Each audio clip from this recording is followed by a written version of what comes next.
Simonson, and today I'm making an Ikarian longevity stew.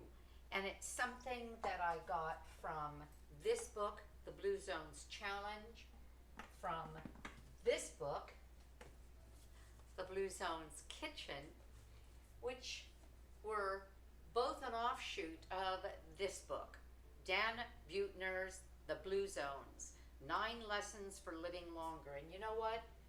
Some people, tongue-in-cheek, say, well, if I don't get to eat everything I want to eat, then I don't want to live longer. That's very funny until a person is miserable when they're slogging through all kinds of lifestyle-based chronic illnesses like diabetes and stroke in some cases, and cardiovascular disease and dementia.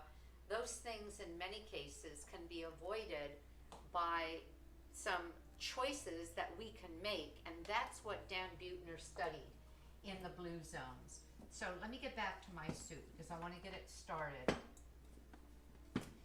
This soup is loaded with what I believe in. Here's one more book, my book, Aging Powerfully.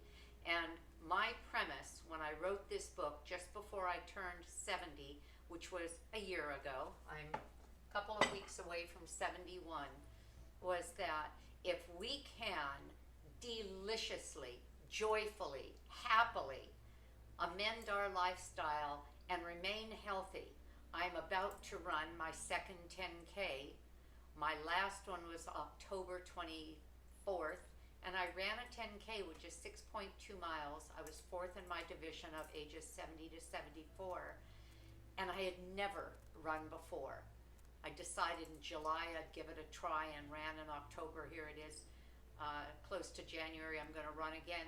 A 71-year-old who takes up running and loves it because I'm not bogged down with the rheumatoid arthritis that they diagnosed 3 years ago, and the pre-diabetes that they diagnosed, and the high cholesterol that they diagnosed, all wanting to medicate.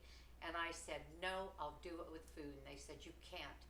I went whole food, plant-based, low processed oils, meaning all oils, and even olive oil I choose to stay away from. I like being on the slimmer side, and I can do that easily by having massive amounts of whole foods and minor amounts of things that are concentrated, like oil, which is 4,000 calories a pound, and I can eat broccoli, a pound of broccoli, for 100 calories. So I'm not going to get into caloric density, but let me start my soup. This is a hot pan, and I brought up the oil because this recipe, and this is where I diverge with the recommendations in the Blue Zones. They pour olive oil on everything. Olive oil is a monounsaturated fat. Is it mono or poly? Polyunsaturated fat. Or is it a mono? Shoot, see? I'll get back to you on the second part of this video with the facts. And even then, it doesn't like high heat. I don't know why so many people haven't realized that the heat, what they call smoke point of an oil is where it starts to break down. Smoke point of olive oil is 375 calories. You high saute, and you're breaking down the olive oil, which is supposed to be giving you those small amounts of antioxidants that you can get just by eating olives or any other number of whole foods. So you're going to see an empty pan here, even though the recipe calls for 4 tablespoons. I saw one recipe in here that called for a half a cup, that's 8 tablespoons of oil. One that called for 3/4 of a cup in here. No, thank you.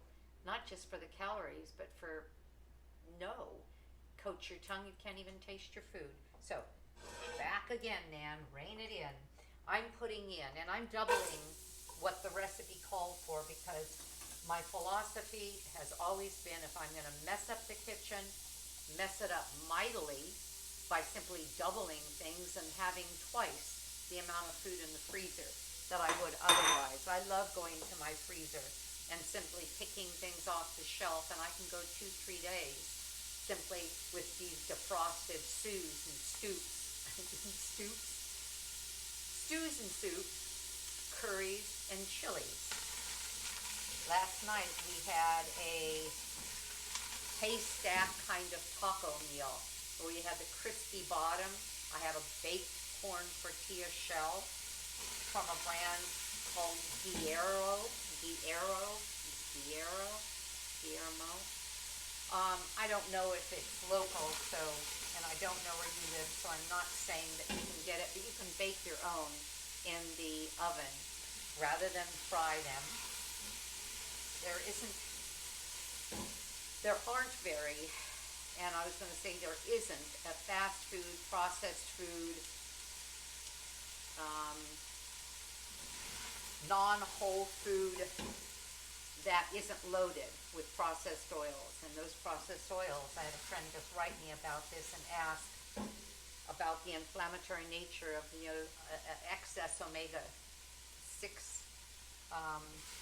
fatty acids that so many of us have in our diet. They come from these processed oils, and you can't find processed food without a bunch of oil. There was something, I was looking at something yesterday in a health food store. It was mushroom jerky. Doesn't that sound good? That savoriness of a jerky, that texture of a jerky, but made with mushrooms. I thought, oh boy. I looked at the ingredients, the recipe, or the serving size, whatever it was, 30 grams or something like that, maybe, 30 grams, was 130 calories, and it had something like 10 grams of fat. That didn't come from mushrooms. Mushrooms don't have that kind of fat. That was all added oil. So they took a perfectly good premise and they ruined it with processed oils that cause a spike of the omega-6s, a dominance of omega-6s over 3s. The entire thing becomes an inflammatory food. You know what? I didn't mean to do any of this. I just meant to cook you some soup. I'm sorry. I can't help myself. Now, that pan was an empty pan. I threw in 2 big onions. They were supposed to be red onions. I only had one red, the other one's white. Doesn't matter. The taste is a tiny bit different, still good. And this is starting to brown. Well, one of the ways that I can increase that browning is to sort of bubble up the little bit of the juice of the onion that sticks to the pan. And especially when you're using a broth for deglazing, I could have done it with water. It bubbles up, it cooks away very quickly, and I get from that a beautiful additional flavor of that caramelized onion essence, because onions are much more moist than a lot of the alliums. For example, if I had used leek is a lot less moist than just a globe onion.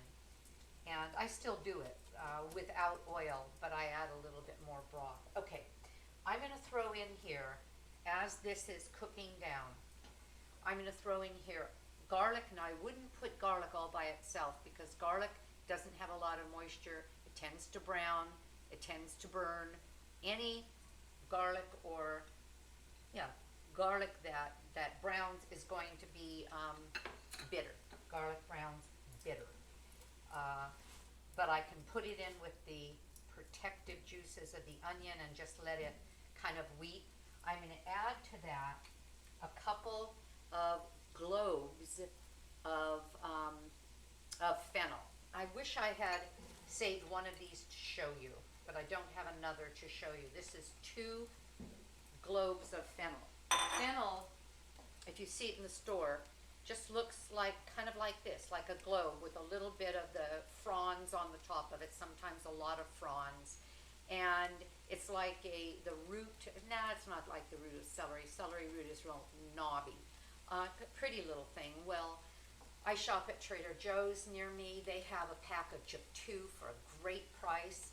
Depending on where you go, you can get them at farmers markets. And so this is a Ikarian longevity soup. Ikaria is one of the 5 blue zones that Dan Buettner recognized as having the longest lived healthy populations in a community in the world. There are 5 that were identified. Ikaria, Greece, is one of them. It's an island in the around the other Greek islands. And there's Okinawa, another island off of the south coast of Japan. And that has the longest living population of women, but overall the longest living healthy population of centenarians. Those are people over 100 who are still walking to neighbors' homes, making their meals, living on their own, watching grandkids. And the Nicoya Peninsula of Costa Rica, and let's see, we have Ikaria, Sardinia, Italy, the Nicoya Peninsula, Italy, Nicoya Peninsula, Okinawa, and then for the 5th, we have Loma Linda, the Seventh-day Adventist population of Loma Linda, California. I live in California, in Southern California. I am 15 minutes from that area of Southern California, and that group live an average of 10 years longer than people in their surroundings outside of that belief system. They are primarily vegetarian and vegan.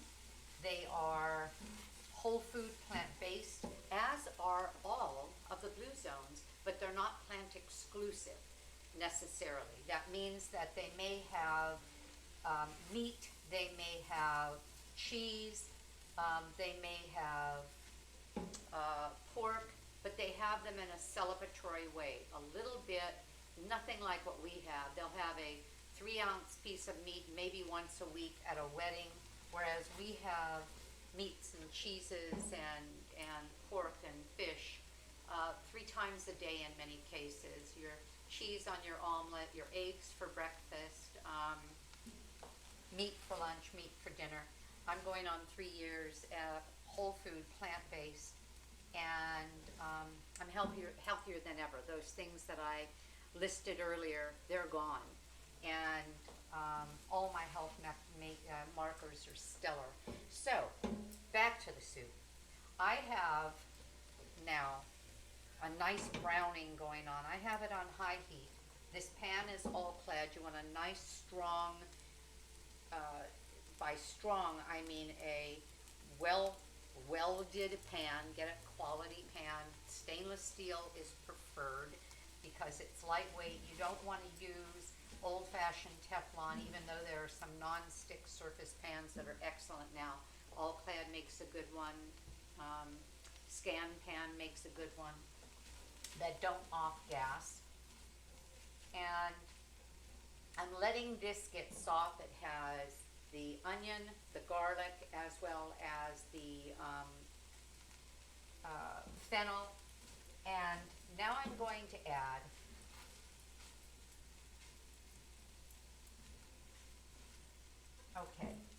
I'm going to add a little bit of salt.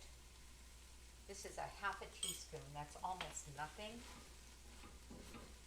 You may want to go without salt if you are dealing with any kind of cardiovascular situation, because salt retains water in our cells and it makes it harder for your blood to get through and do what it needs to do to your organs. It tends to draw water in. Now let me tell you about a bean I'm going to add to this.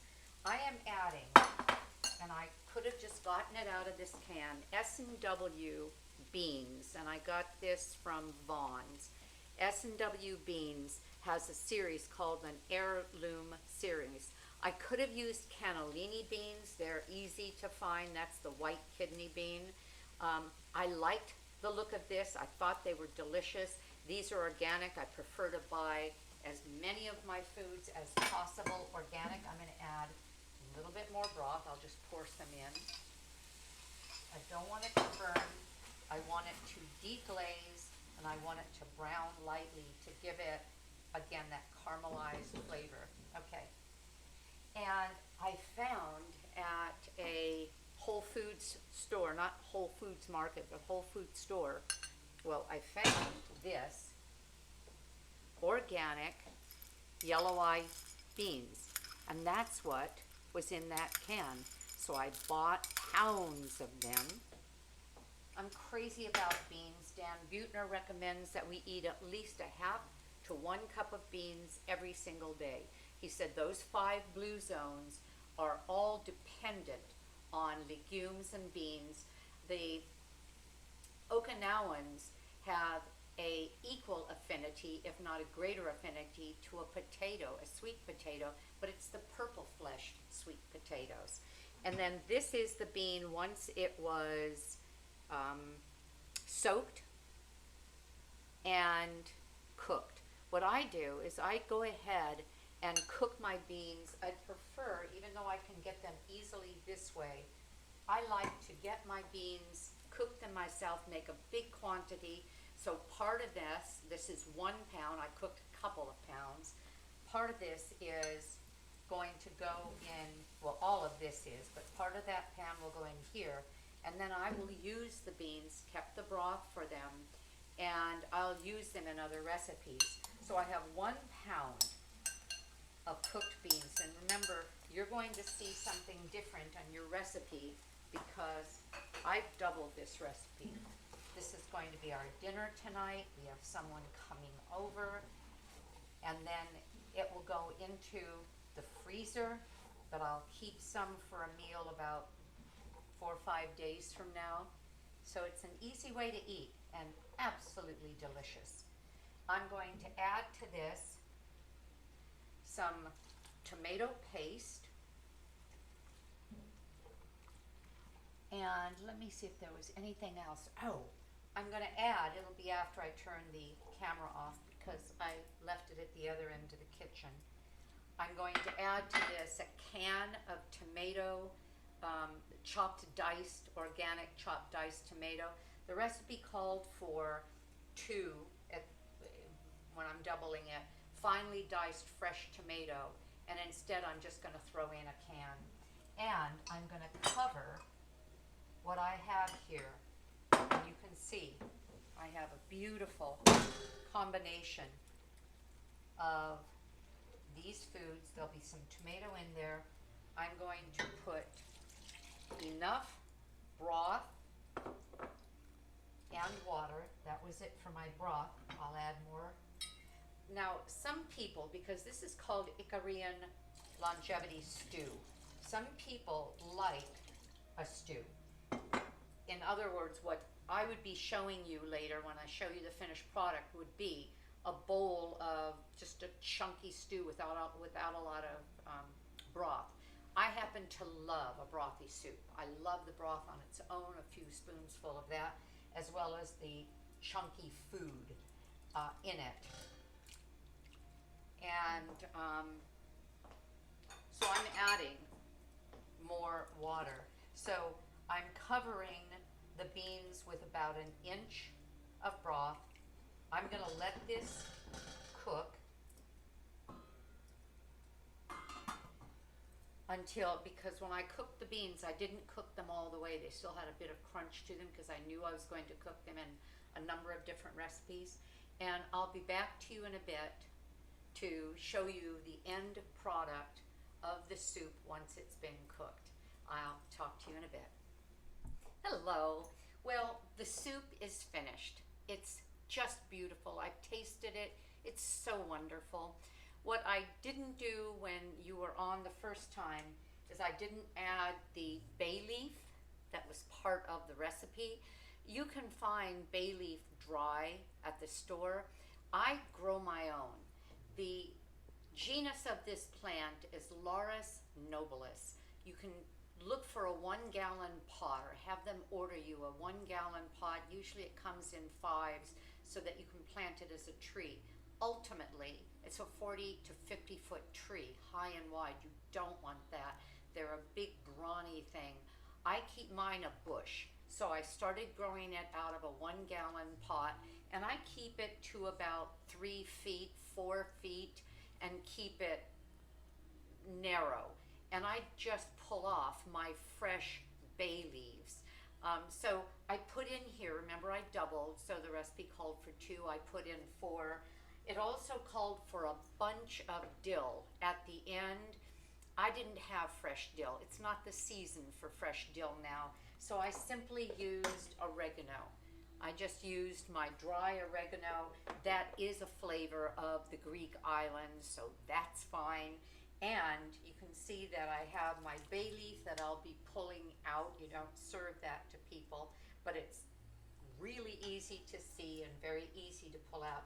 I have an arrangement here because I'm about to do a Seventh-day Adventist big batch soup, this big vegetable and lentil soup. So I'm going to do that as soon as I finish this, but I just wanted to show you what this looks like. A couple of big, beautiful spoons full. Oh, nice. You can see the beans in here. I'm going to highlight it. Now I could put more broth. I could leave it more stewy. I'm going to put some fronds from the fennel here to decorate it. And look, isn't that nice? Nothing like a warm bowl of soup on what's going to be a rainy week. Have a great day, because I know I'm going to. Take very good care of yourself.